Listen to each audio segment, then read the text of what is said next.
Hyderabad metro ప్రయాణికులకు shock. Hyderabad metro ప్రయాణికులకు shock ఇచ్చింది. ఎల్&టీ మెట్రో స్టేషన్లో ఉన్న ఉచిత పార్కింగ్ను ఎత్తివేస్తూ నిర్ణయం తీసుకుంది. మొన్నటి వరకు నాగోన్ మెట్రో స్టేషన్లో అందుబాటులో ఉన్న ఉచిత పార్కింగ్ను తొలగిస్తూ అధికారులు నిర్ణయం తీసుకున్నారు. దీనిపై ఎల్&టీ అధికారికంగా ఓ ప్రకటన విడుదల చేసింది. నాగోన్ మెట్రో స్టేషన్లో ఆగస్టు 25వ తేదీ నుంచి, మియాపూర్ స్టేషన్లో సెప్టెంబర్ 1వ తేదీ నముచి పార్కింగ్ ఫీజులను వసూలు చేయనున్నట్లు ప్రకటించింది. రాత్రికి రాత్రి ఛార్జీలు పెట్టడం ఏంటని మెట్రో నిర్వాహకులపై విరుచుకుపడ్డారు. ఎల్&టీ డౌన్ అంటూ నినాదాలు చేశారు.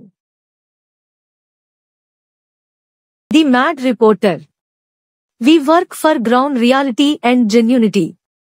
మరిన్ని వీడియోల కొరకు the mad reporter YouTube channel subscribe చేసుకోండి.